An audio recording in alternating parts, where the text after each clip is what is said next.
Quero passar a palavra ao pastor Carlos Veiga.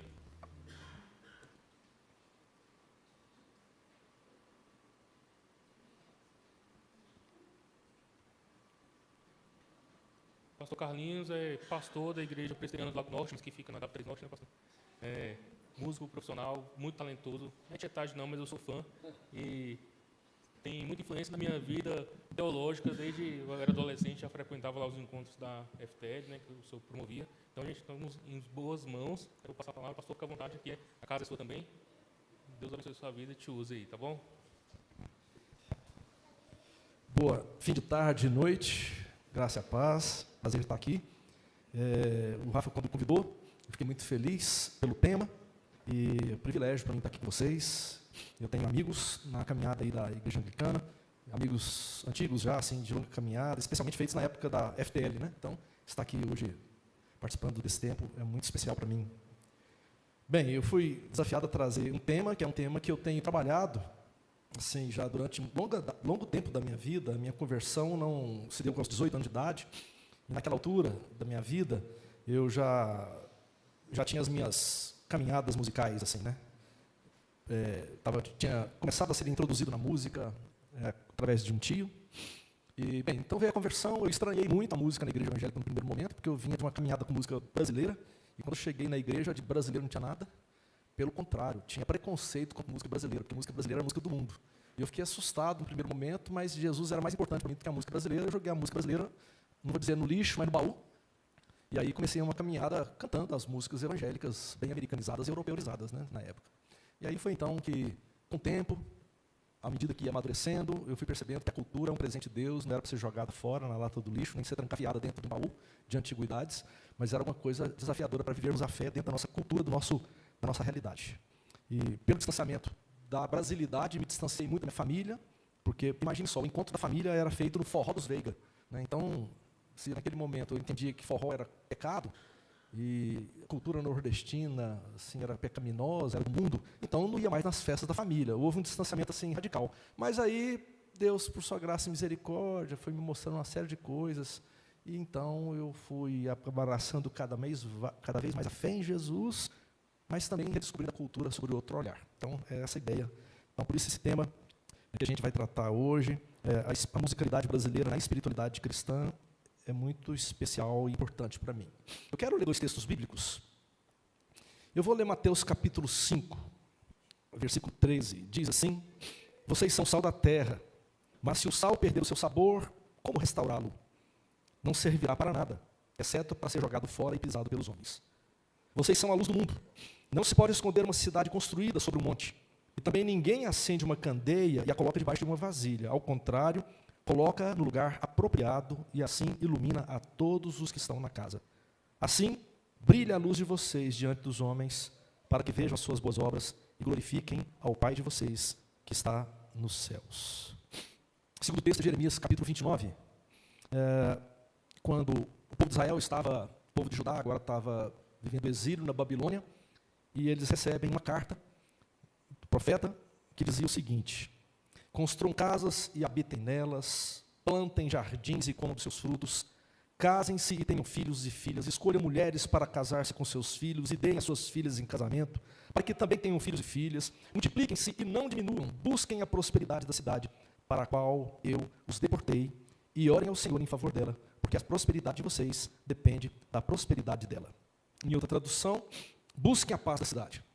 Bem, então, esses 2 textos, eles para mim são convergentes em alguns pontos, e um deles, talvez o principal, é o fato de que o Senhor tem nos chamado, apesar de entendermos que estamos a caminho da Nova Jerusalém, da morada eterna, nós estamos nesse mundo, vivendo aqui como peregrinos, nesse deserto, e aqui a ordem é brilhar, ser sal, ser luz, construir casa, morar, edificar, viver intensamente essa realidade e ser aqui instrumento de Deus para a graça da manifestação do poder de Deus em nosso mundo.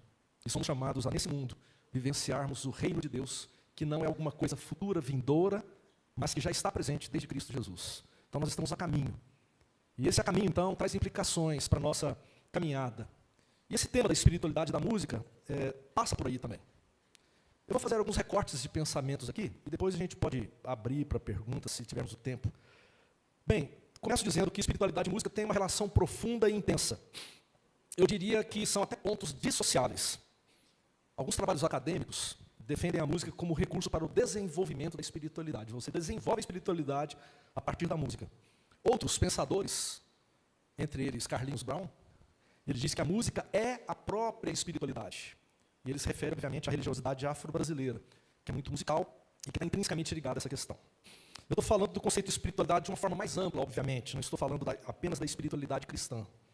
O Dr. James Houston, ele certa vez, num encontro aqui em Brasília, ele nos alertou para o fato de que a espiritualidade não é um termo da religiosidade cristã, como muitos pensam.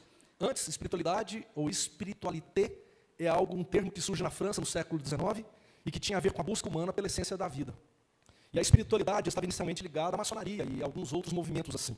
E a outros grupos que buscavam expressar esse anseio da alma humana. Nesse caso, então, a espiritualidade ela pode ser entendida como a busca do homem pelo que transcende, pelo que o transcende e o completa. Por isso, pode-se falar da espiritualidade da sabedoria, por exemplo, da espiritualidade feminina, da espiritualidade da busca interior, da espiritualidade ecológica ou espiritualidade ambiental. Pode-se falar da espiritualidade interplanetária, pense só, ou mesmo espiritualidade do consumo, ou até mesmo da espiritualidade das drogas, como é um dos pontos da espiritualidade Rastafari, que apesar de ser baseada na Bíblia, principalmente nos livros dos Salmos e dos Provérbios, combina o cristianismo, o judaísmo, com uma consciência pan-africana.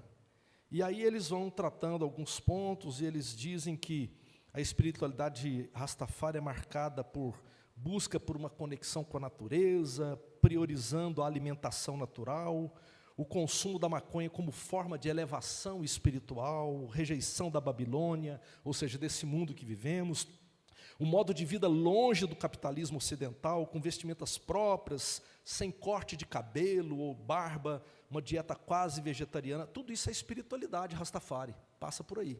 Então a gente consegue perceber que a espiritualidade ela transcende muito essa ideia que muitas vezes nós entendemos, e que é a questão da praxis bíblica no mundo de hoje. Refinando um pouco mais o tema, James Houston diz ainda, e eu cito agora um trecho do seu livro De Volta à Fonte, a espiritualidade é a atenção que nós prestamos à nossa alma, ao interior invisível de nossas vidas, que constitui o cerne de nossa identidade. Essas almas criadas à imagem de Deus, em que consiste a nossa singularidade e a nossa glória. Espiritualidade, diz James Houston, é o interesse que nós temos pela invisibilidade que é inerente a cada visibilidade, pelo interior que dá conteúdo a todo o exterior. Bem, e dentro desse conceito, então, nós encontraremos todo tipo de espiritualidade, expressa nas artes, expressa na música, e eu comecei a fazer aqui um levantamento de algumas músicas da espiritualidade, vista nas canções da MPB. Uma das mais lindas para mim é Romaria, por exemplo, né? O meu pai foi peão, minha mãe solidão, meus irmãos perderam-se na vida em busca de à custa de aventuras. Descasei, joguei, investi, desisti, se a sorte eu não sei, nunca vi. Me disseram, porém, que eu viesse aqui para pedir de romaria e prece paz nos desaventos. Como eu não sei rezar, eu só queria mostrar o meu olhar. O meu olhar. O meu olhar. Lindo demais isso aqui, gente. E mostra essa questão da espiritualidade brasileira, né? Deus lhe pague, Chico Buarque, por esse pão para comer, por esse chão para dormir, a certidão para nascer e a concessão para sorrir, por me deixar respirar, por me deixar existir, Deus lhe pague. Você vê aqui a expressão da espiritualidade, a crítica à sociedade e também, por que não, a religião de Chico Buarque. Paixão e fé de Tavinho Moura e Fernando Brant. Já bate o sino, bate na catedral, e o som penetra todos os portais. A igreja está chamando os seus fiéis para rezar por seu Senhor, para cantar a ressurreição. E ao final ele diz, velejei no mar do Senhor, lá eu vi a fé e a paixão, lá eu vi a agonia na barca dos homens. Gil canta, andar com fé eu vou, que a fé não costuma falhar. Andar com fé eu vou, que a fé não costuma falhar. Que a fé está na mulher, a fé está na cobra coral, num pedaço de chão, a fé está na maré, na lâmina de um punhal, na luz da escuridão. Ele vai tomando elementos da religiosidade brasileira, né? E vai como que mostrando que a fé está nisso tudo, né? E tem a espiritualidade dos titãs, por que não? Eu devia ter amado mais, ter chorado mais, ter visto o sol nascer, devia ter arriscado mais e até errado mais, ter feito o que eu queria fazer. Queria ter aceitado as pessoas como elas são. Cada um sabe a alegria e a dor que traz no coração. E aí, Epitáfio conclui: o acaso vai me proteger. Está um tipo de fé, de espiritualidade, né? O acaso vai me proteger enquanto eu andar distraído, o acaso vai me proteger enquanto eu andar. Um tipo de espiritualidade. Agora eu não pergunto mais para onde vai a estrada, diz Milton Nascimento.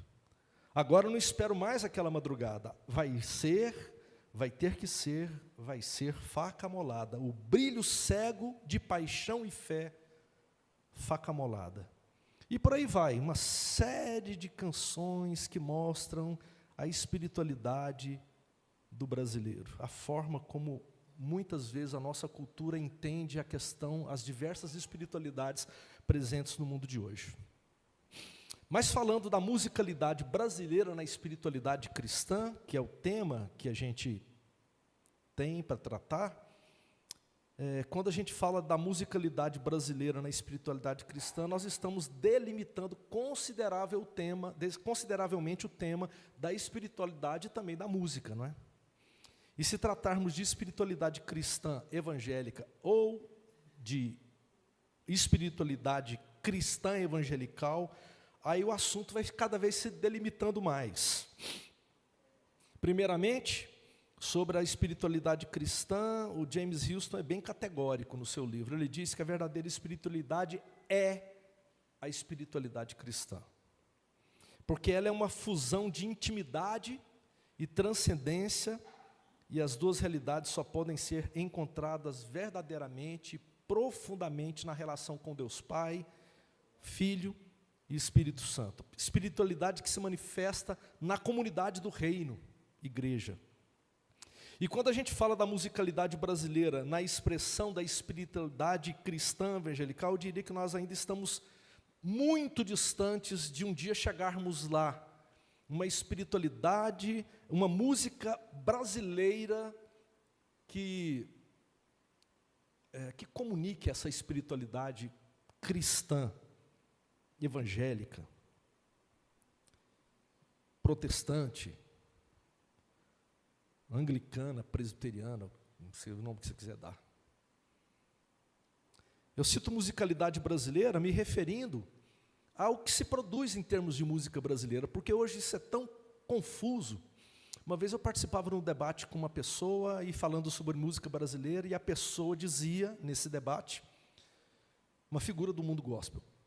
Ele dizia assim: o que é música brasileira? Não existe música brasileira. Porque o samba era cantado pelos negros que vinham nos navios negreiros para o Brasil. Eu falo coisas horrorosas aí, né? Porque ninguém veio cantando samba, festejando. É um absurdo uma coisa dessa, você pensar um absurdo desse. E segundo, o samba é genuinamente brasileiro, porque o que veio de lá foi o semba, que é diferente. E aqui ele se transforma no encontro com outras culturas, com outros povos, e aí é formada então uma outra linguagem, um outro ritmo, outro jeito de cantar e outro jeito de ser. É uma construção que se dá no Brasil. Então, existe uma musicalidade brasileira que, é claro, a cada dia ela se transmuta, porque ela está em contato constante com outros ritmos e músicas do mundo. Mas eu quero falar dos ritmos brasileiros encontrados no nosso país, que são resultados do amálgama de culturas e povos que aqui se estabeleceram e fizeram surgir algo tão especial e diferenciado em termos musicais. Marquito Cavalcante, que é um professor, doutor, pós-doutor, professor na universidade nos Estados Unidos, em violão. Ele disse certa vez que a musicalidade encontrada no Brasil, no Caribe, Cuba e Estados Unidos são ímpares no mundo, porque são resultado do encontro do povo local, ou seja, o indígena, o encontro com o europeu e o africano. E o que surge disso é uma variedade de ritmos e linguagens que não se vê em outro local do mundo. A musicalidade brasileira, norte-americana, e a musicalidade do Caribe, também em Cuba, por ali, você vai perceber que ela é tão rica porque ela é encontro desses povos. Caetano Veloso cantou em Love, Love, Love. Absurdo, o Brasil pode ser um absurdo. Até aí, tudo bem, nada mal. Pode ser um absurdo, mas ele não é surdo. O Brasil tem ouvido musical que não é normal. As contribuições de cada povo que foram trazidos trouxeram conhecimentos extremamente ricos para a formação da cultura musical brasileira. As concepções rítmicas, as melodias, as escalas musicais, a construção e execução de instrumentos autóctones de cada povo, tudo isso num somatório, se misturou e fez surgir derivações distintas que construiu o que a gente entende hoje de musicalidade brasileira. Eu fiz um poema, e esse poema diz o seguinte: na dinâmica cultural desse encontro de povos, Deus cria um Brasil colorido, multidões multicores, negro, branco, amarelo, vermelho, cafuso, mulato, mameluco, caipira, samba, frevo, maracatu, embolada, tapioca, pamonha, tacacá, feijoada. País de cores, de gente, de amores, de sons e sabores, meu Brasil. E nada disso surge por encanto, mas no encontro, nas relações musicais, na execução, na observação do outro, na reprodução, no embate, no conflito, no abraço e na recriação. Por exemplo, a música de matriz indígena geralmente é associada ao universo transcendente e mágico aplicada nos ritos religiosos. Ela carrega em si a finalidade da socialização, do culto, da magia e da cura. Ligada aos mitos fundadores, era vista pelos nativos como um presente dos deuses que andavam entristecidos com o silêncio dos humanos. Por isso, a música indígena é uma música que surgia na vida coletiva tribal, uma música que quase nunca era entoada por cantores solitários, mas era cantado pelo grupo. Canções coletivas, acompanhadas por dança, bater de palmas dos pés, acompanhadas de flautas, apitos, cornetas, chocalhos, varetas e tambores. Da matriz europeia, por outro lado, representada pelos portugueses, que aqui aportaram, inicialmente chegou aqui uma música de cunho religioso e proselitista. Os padres jesuítas, nas primeiras missões, a partir de 1549, introduziram noções elementares da música europeia aos indígenas. Essas partituras, essas coisas que a gente... né? E que eu, apesar de música, até hoje não sei ler. Eu não sei se é uma resistência, eu não sei. E os europeus, eles trouxeram consigo seus instrumentos, especialmente os instrumentos de cordas, o alaúde, a viola de arame, que depois, um tempo, na mão do indígena, do brasileiro aqui, das outras culturas, virou viola caipira.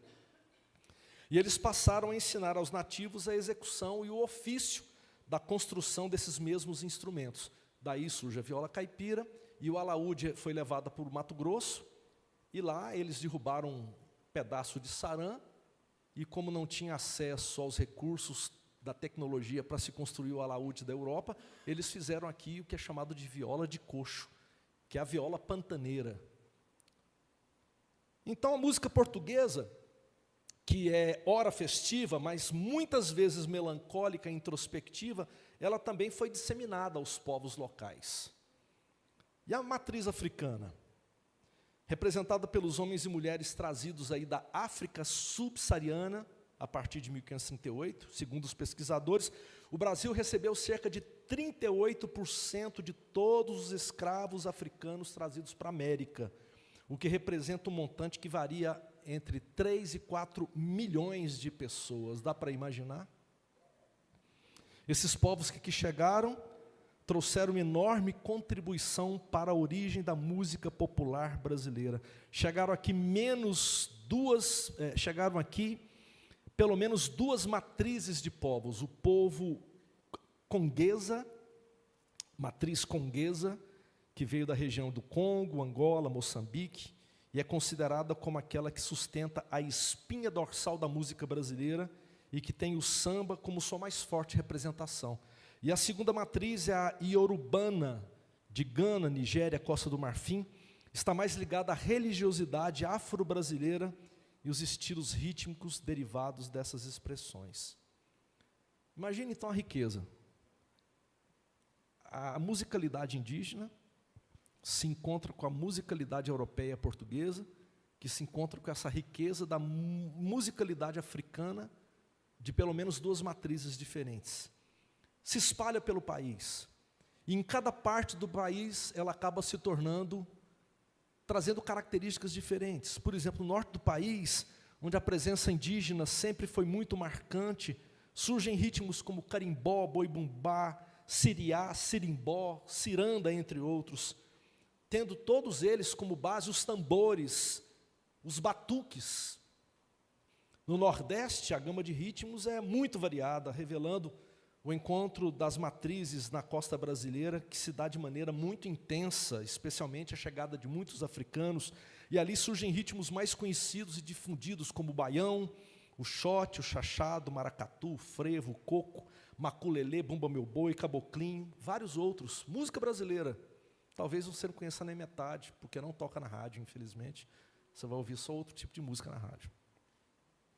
O Centro-Oeste é primordialmente o palco do encontro entre o desbravador branco em busca do ouro e o indígena, e origina assim os ritmos ligados à cultura caipira, que é interior de São Paulo, Goiás, parte do Mato Grosso, parte de Minas Gerais. É o mundo caipira, é o Brasil caipira. E depois chegam os escravos africanos, que trazem também suas contribuições, mas é daí que surgem, por exemplo, pagode de viola, moda de viola, catira, toada, cururu, siriri, guarânia, por influência paraguaia, entre outros ritmos belíssimos também da nossa região. No Sudeste, seu forte movimento musical viu nascer uma gama de ritmos que se tornaram conhecidos em todo o país, como a modinha, o lundu, o machixe, que depois vira samba, que depois influencia o surgimento do chorinho, o batuque, a folia de reis, entre vários outros ritmos bastante difundidos no Sudeste. E no Sul, pela influência dos imigrantes europeus que foram se instalando em vários momentos da história brasileira, nós encontramos ali ritmos como o vaneirão, a milonga, o chamamé, a polca, o xote sulista, entre outros. Gente, é tanto ritmo, é tanta coisa, tanta beleza. Essa variedade de ritmos são uma comprovação da riqueza cultural do nosso país. Não é à toa, gente, que a música brasileira seja tão admirada em todo o mundo e razão de interesse de tantos pesquisadores e estudiosos ao redor do mundo, porque a variedade impressiona a todos. Porém, a igreja teve e ainda tem resistência a grande parte desses ritmos. Na verdade, a questão é muito mais ampla do que a gente pode imaginar. Eu creio que o protestantismo do Norte Atlântico, quando chega por aqui, ele tem muitas dificuldades de se relacionar com a cultura brasileira. Thomas Eubank, um escritor inglês e comissário de patentes no século XIX, ele escreve um livro em 1855 chamado A Vida no Brasil. Ele viajava nos navios, fazendo aí, então, representando a Inglaterra, os Estados Unidos, etc. e tal. E aí, quando aporta no Brasil, eles aportam porque Dom Pedro II abre portas para eles, né? Porque Dom Pedro II traz uma expansão diferente para o Brasil. Dom Pedro II abre portas para que os primeiros protestantes venham e haja um relacionamento. Então, quando Thomas Eubank ele chega por aqui, ele que era protestante, ele escreve o seguinte: quanto mais observo este povo, mais longínqua vejo a possibilidade de sucesso de missões protestantes em meio a ele. As festas são obstáculos, presta atenção, hein? As festas são obstáculos de que não poderemos nos livrar facilmente. As cerimônias religiosas não prescindem delas, e o coração nacional bate em uníssono com essas festas. É que o clima tropical não favorece a severidade das seitas nórdicas. Talvez ele estivesse falando das poucas roupas da época, né? O austero metodismo ou o puritanismo jamais florescerão nos trópicos. O protestante disse que degenera por aqui. Então entenda a mentalidade. Já chega querendo transformar a cultura, fazendo-a parecida com de lá.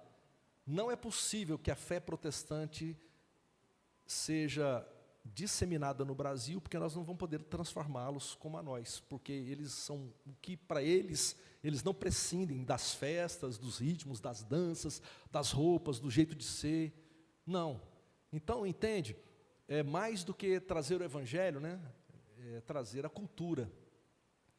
Não é o evangelho que chega para transformar a cultura. Não, é um evangelho carregado, encharcado de uma cultura que chega aqui e tenta impor algo sobre nós.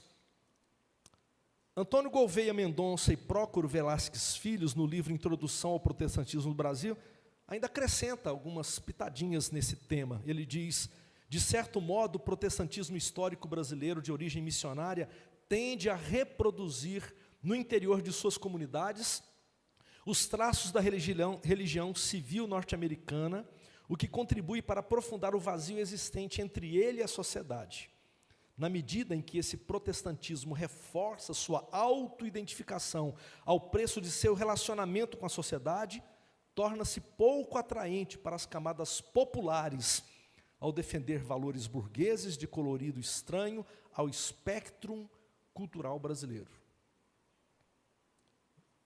Abrindo aspas aqui, uma das coisas que me chamou a atenção é que eu lembro que, assim que eu me convertia, Goiânia, eu sou de Goiânia, Goiás, então muriçoca lá tem de monte, né? Pelo menos tinha muito mais naquela minha época, né? E eu lembro que eu fui na casa de um pastor norte-americano, e eu percebi pela primeira vez aquelas telinhas verdes na janela, assim, né? Para não entrar mosquito. Aquilo não existia naquela época. E eu fui percebendo que quanto mais alto as pessoas galgavam posições dentro da igreja protestante, desses pastores, o mobiliário era mais parecido com o desses pastores que tinham vindo de fora, inclusive a telinha verde na janela. Era um símbolo de poder, era um símbolo de alguma forma de que nós entramos para o esquema, né? Entramos para o clube, né? E eu achava aquilo muito interessante. Parece que exatamente o Prócoro e o Antônio Gouveia trazem exatamente isso no seu livro, né? E eu lembro, estou falando da início da década de 80, como isso era bem forte para mim naquela época, né? E como eu comprei essa briga, eu preciso deixar de ser o que sou da minha cultura para poder me tornar evangélico, porque tornar evangélico é me tornar como o pastor que veio dos Estados Unidos e está aqui com a gente, né? Então, historicamente, a gente já tem um problema que se arrastou por décadas e séculos. Nós sabemos que o mesmo se dá em termos de teologia. A gente não conseguiu emplacar ainda uma teologia brasileira. A gente tem dificuldades com a teologia latino-americana, ela encontra dificuldades para ter seu espaço, ela encontra resistência pelas igrejas, especialmente as denominações históricas. Nós ainda somos extremamente dependentes dos pensadores do Atlântico Norte e ainda exaltamos e elevamos o que é produzido por lá, como se o produto do nosso esforço de produção teológico, literária, artística, sofresse de um raquitismo. Você sabe que a doença do raquitismo é quanto mais o osso cresce, mais flexível ele se torna. Então é isso, mais frágil ele se torna. Então é um tipo de raquitismo, quando parece que quanto mais a gente tenta crescer em termos de teologia brasileira, de musicalidade, de arte brasileira cristã, as pessoas olham para a gente como se isso fosse cada vez pior qualidade, mais frágil, né? E quantos de nós não pensam assim da gente mesmo?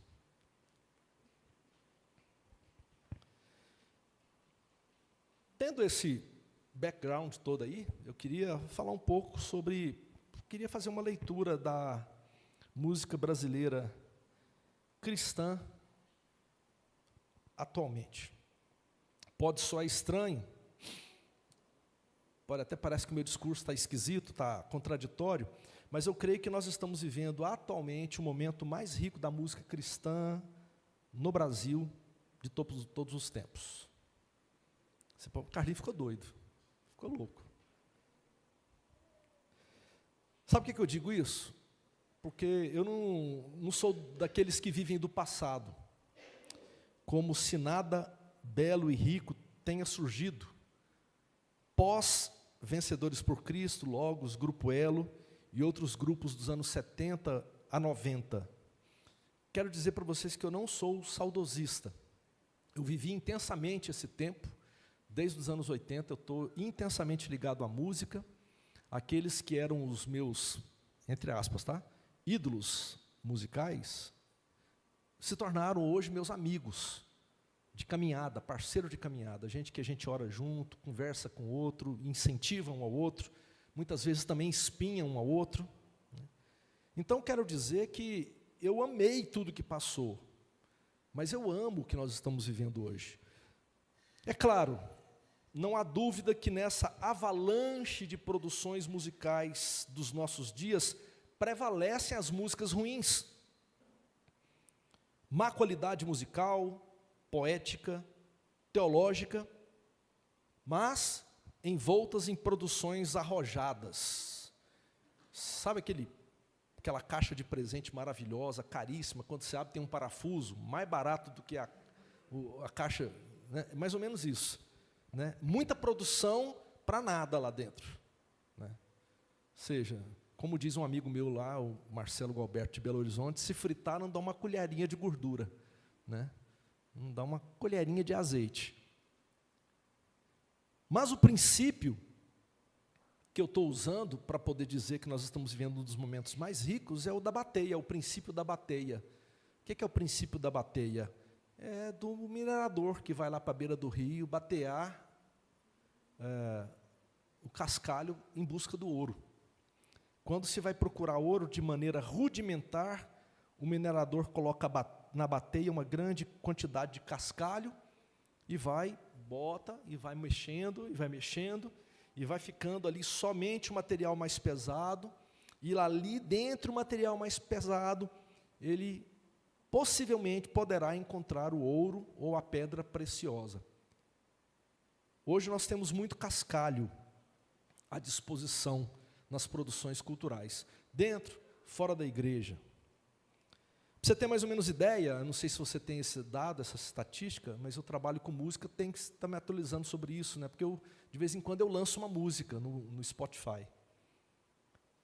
E eu fiquei sabendo que diariamente são lançadas 120 mil músicas por dia.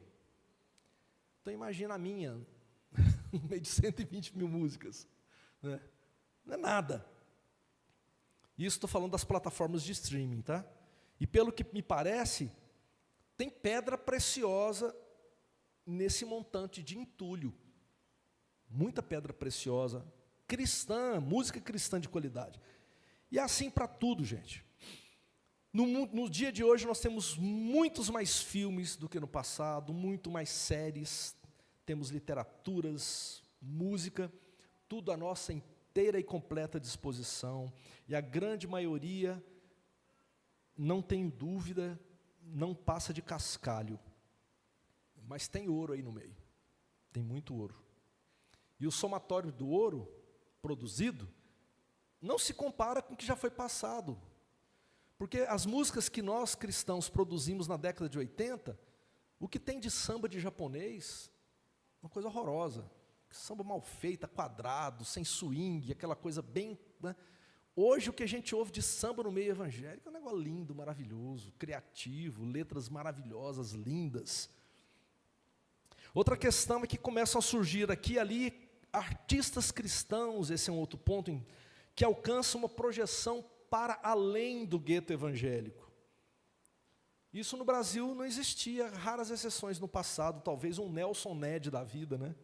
nos anos 80, 90. Mas de um tempo para cá, nós vemos músicos conhecidos sendo citados e gravando com gente de nome da MPB.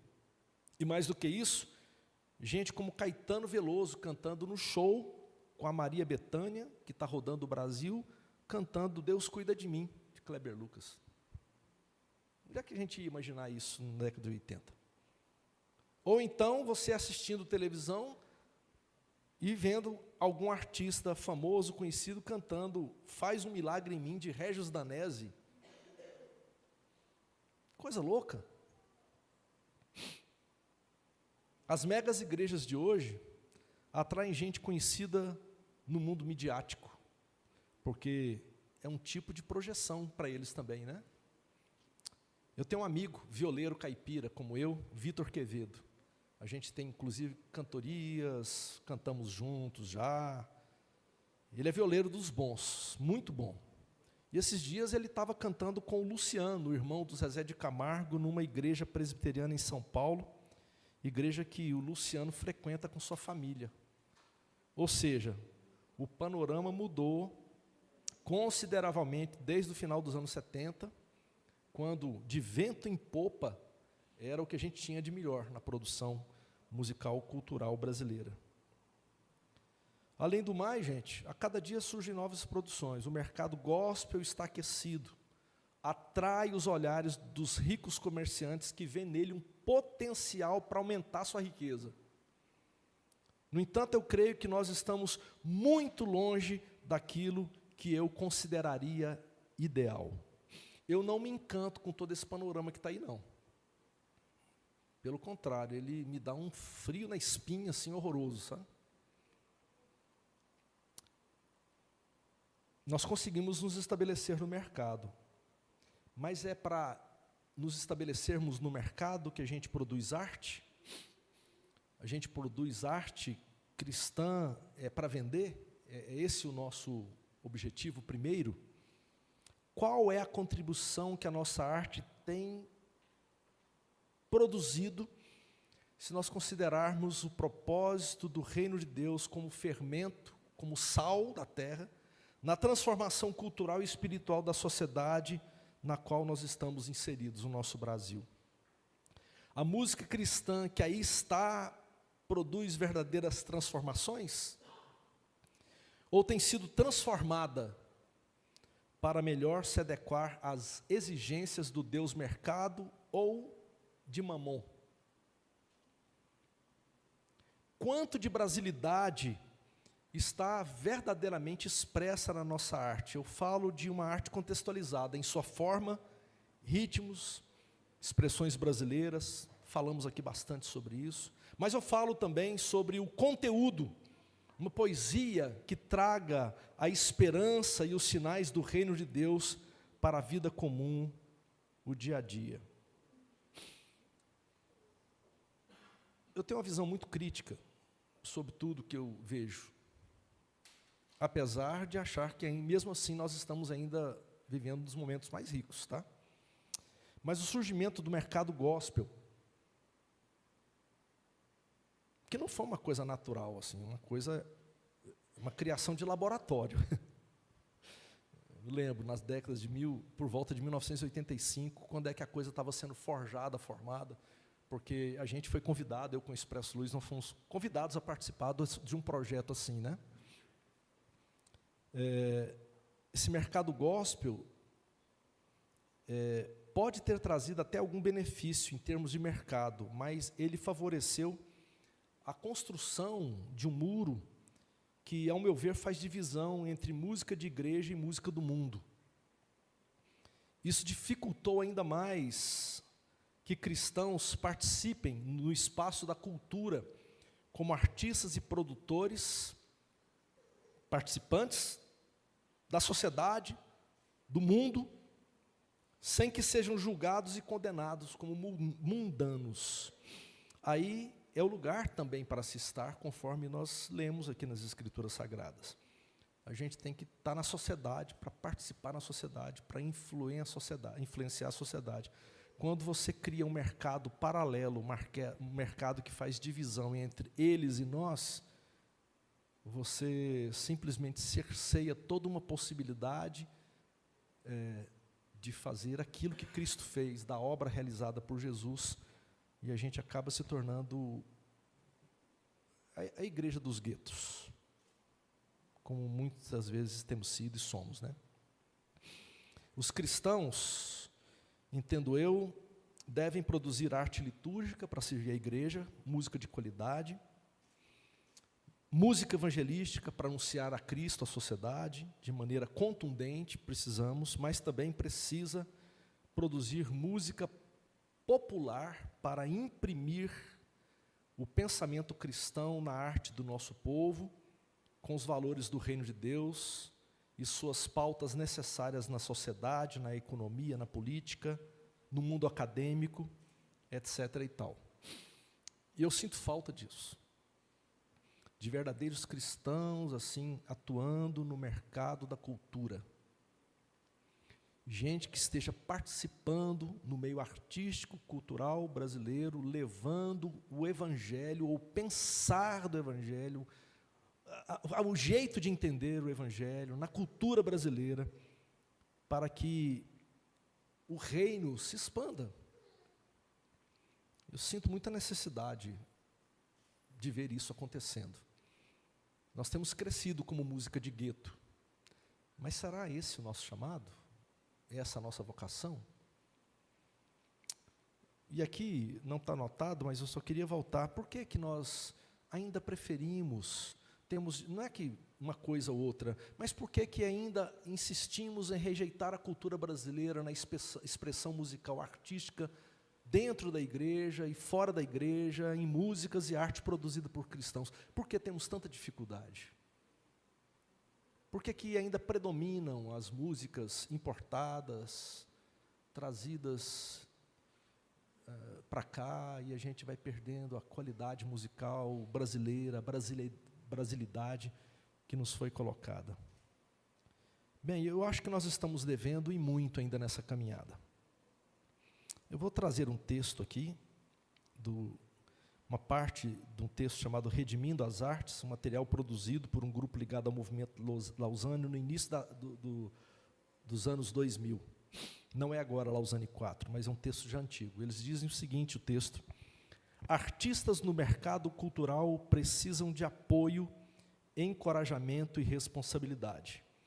Devemos deixar de lado as nossas suspeitas e recuperar o ensinamento bíblico que Cristo é o Senhor de toda a criação, incluindo a cultura. O mercado precisa de uma presença cristã, não de abandono.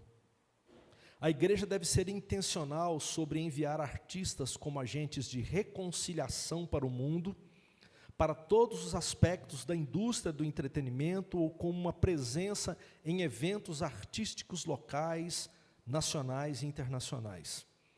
Como as artes moldam a cultura, precisamos de uma nova geração de artistas que entrarão nos mercados de nossas várias culturas para ser o fermento que fermentará o pão com a presença energizante do Espírito. E eu concluo então essas minhas palavras com algumas sugestões para que nós possamos trabalhar, quem sabe, uma pauta sobre essa ideia de música brasileira e espiritualidade cristã. Em primeiro lugar, a igreja deve incentivar, deve comissionar e deve orar por músicos que ocupem espaço no mercado cultural. Isso é muito importante, porque, via de regra, se alguém na igreja começa a ocupar o espaço no mercado cultural, a gente fala, caiu da fé. No louvor da minha igreja não toca mais. A gente tem tentado trabalhar um caminho contrário a isso na nossa comunidade, desde o início. A gente celebra quando alguém vai tocar fora.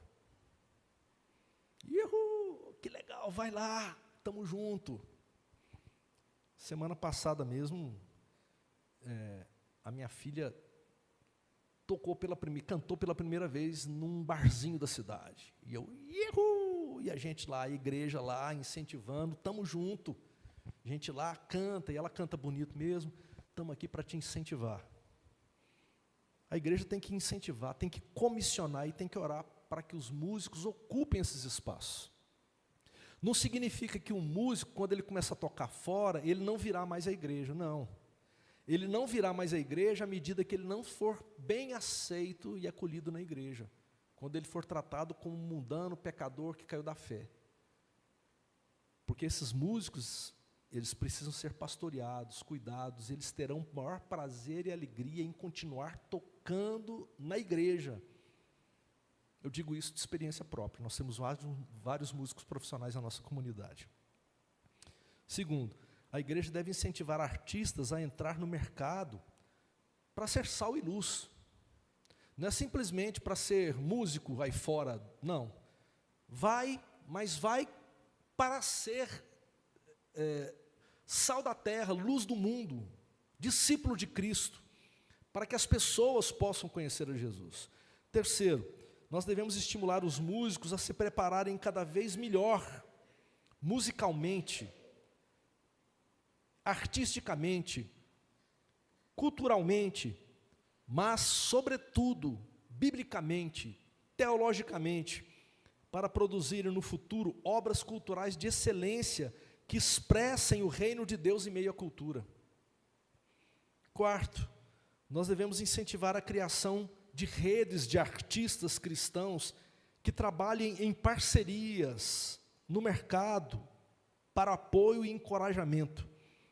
As redes propiciam sinergia e qualidade. Eu tenho amigos em São Paulo, tenho amigos no sul do país, tenho amigos no norte do país, tenho amigos próximos, amigos distantes, onde é uma alegria, um prazer trabalhar com eles, com elas. Duas coisas que eu percebi na minha caminhada. A primeira delas, e eu falo aqui, confissão, é uma confissão mesmo, que eu mudei e mudo a cada dia, assim que eu vou percebendo as dificuldades. Primeiro, eu não tinha parceria com mulher. Cheguei a essa conclusão, gente, eu nunca fiz uma música com uma mulher. Que coisa horrorosa. E aí eu comecei. Hoje eu tenho várias parcerias com várias mulheres, graças a Deus, porque eu acho que houve um despertamento para isso. A Ultimato, eu escrevo já há 20 anos para a revista Ultimato, uma coluna chamada Novos Acordes. A Ultimato um dia lançou uma revista e falou sobre a questão da teologia do negro, né?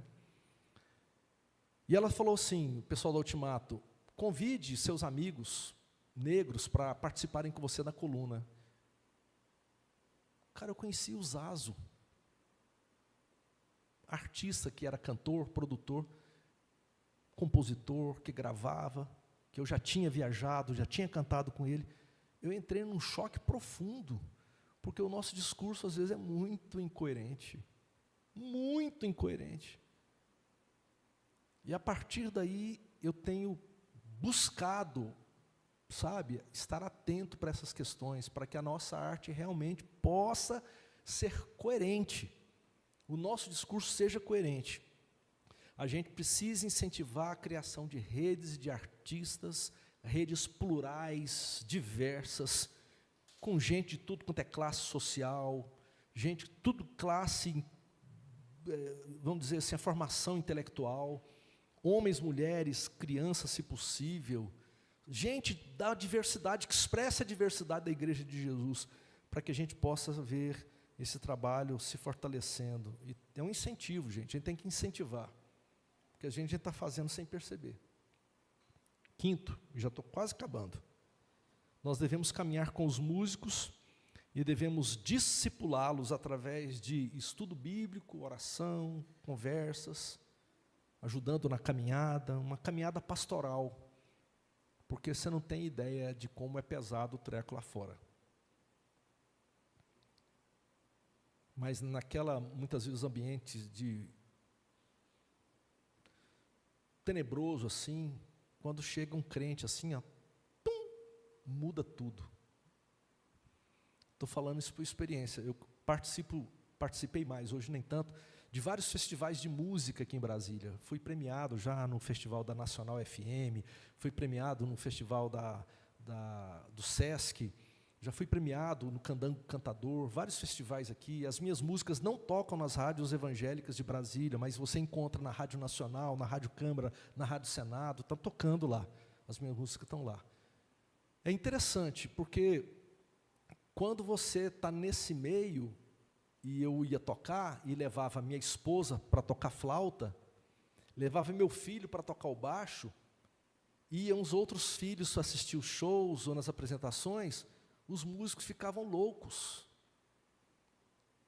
porque ia a família inteira, e muitos vivendo uma crise de infidelidade conjugal. Quando olhavam para isso, eles eram confrontados, não por nenhum discurso, pelo simples fato de estarmos lá juntos. Aquilo já... Eu lembro de um músico que ele estava separando da esposa, o cara não era crente, mas ele entrou num profundo desespero. Sabe onde é que ele foi parar? No culto, domingo à noite, na nossa igreja. E lá no final, eu pude conversar com ele, pudemos orar com ele. Depois, raras vezes nós voltamos a conversar, mas é impressionante, as pessoas começam a ter a gente como modelo, sabe? Como sexto, e agora eu encerro. O quanto for possível, nós devemos produzir eventos que dialoguem com a cidade em pautas comuns, marcando esses espaços com os valores do reino de Deus. Eventos como esse, Congresso de Espiritualidade, muito legal. A gente pode, quem sabe, abrir, quem sabe um congresso de arte e abrir para outros, para que venham, para que haja um diálogo. E eu falei que tinha terminado, mas eu virei a página, tinha só mais um.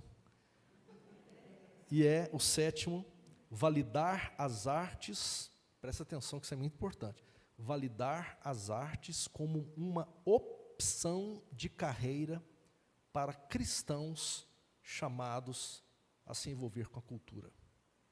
Já parou para pensar que o seu filho pode se tornar um artista, ao invés de um advogado e trabalhar no STF? Já parou para pensar que, quem sabe, o seu filho, aquela bebezinha que está ali, pode se tornar uma cantora de expressão nacional e revelar a Cristo para o Brasil inteiro, através de um testemunho, de músicas, de canções, ao invés de se tornar alguém que passou no concurso público e trabalha agora no Senado e recebe muito dinheiro? Já considerou a possibilidade disso? A gente precisa abrir para isso. Porque, gente, mais importante do que ganhar dinheiro é cumprir com a vocação e o chamado que nos foi concedido e dado pelo Senhor. Mais importante. E quem sabe o Senhor tem chamado alguns desta comunidade, ou das comunidades aqui representadas, para serem artistas no meio, no mundo em que vivemos, tão somente para a glória de Deus e para a expansão do reino do Senhor. Amém? Eu falei que ia cantar uma música para encerrar, e eu vou encerrar com uma canção. Oi? Ah, tá. Aí fica meio ruim, né? Pensei em Aurora, me raiou.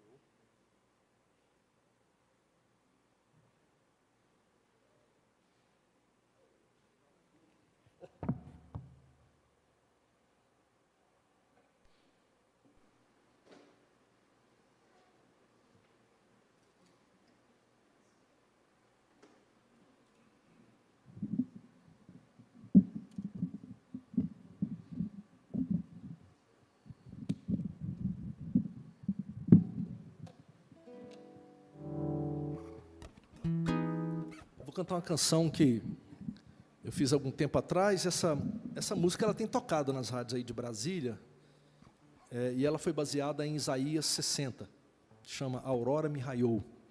E para mim, eu tenho feito muitas canções utilizando de metáforas para comunicar valores do reino, ao invés de ser tão explícito. Eu acho que é mais ou menos o que Jesus fez com as parábolas, entendo eu assim, né? Então, essa música é mais ou menos nessa pegada.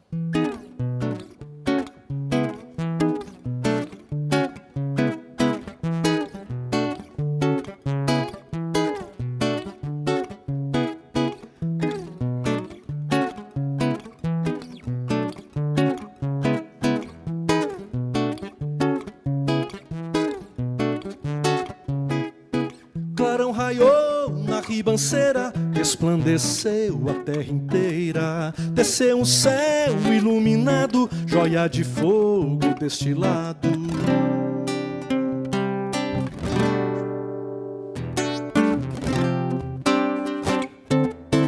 O que era choro e tristeza, de beleza. Sombria noite foi vencida, no lume chama espargida. Bela claridade fecundou o nosso chão, fez manhã na densa escuridão. Trouxe clara luz aos olhos mortos por não ver. De alvorecer a aurora me raiou.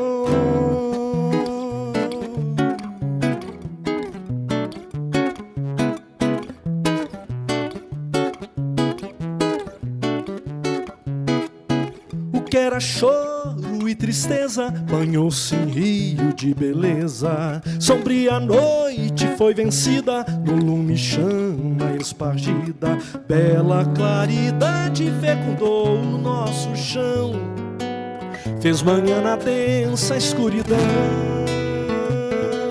Trouxe clara luz aos olhos mortos por não ver. De alvorecer a aurora me raiou.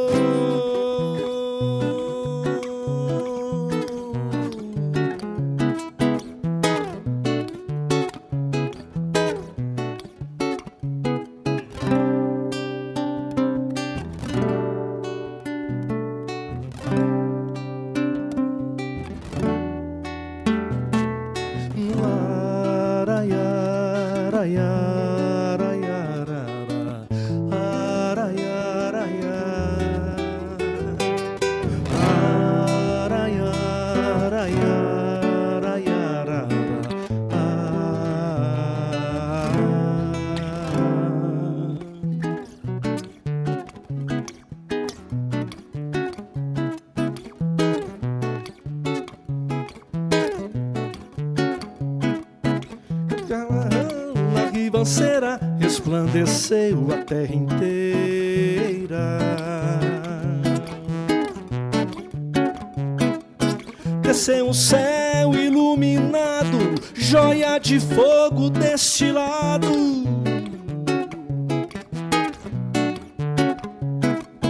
O que era choro e tristeza banhou-se em rio de beleza. Sombria noite foi vencida, no lume chama espargida.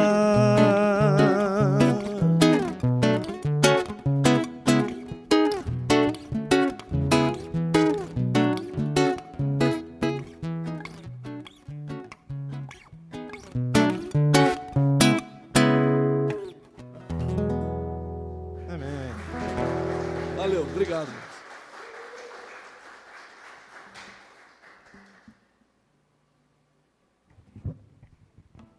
E aí, pessoal, beleza? Bom, né? Pastor Carlinhos, ele fez 6 apontamentos aqui, e um deles, 7, né? 7, é que ele virou a página, esqueci.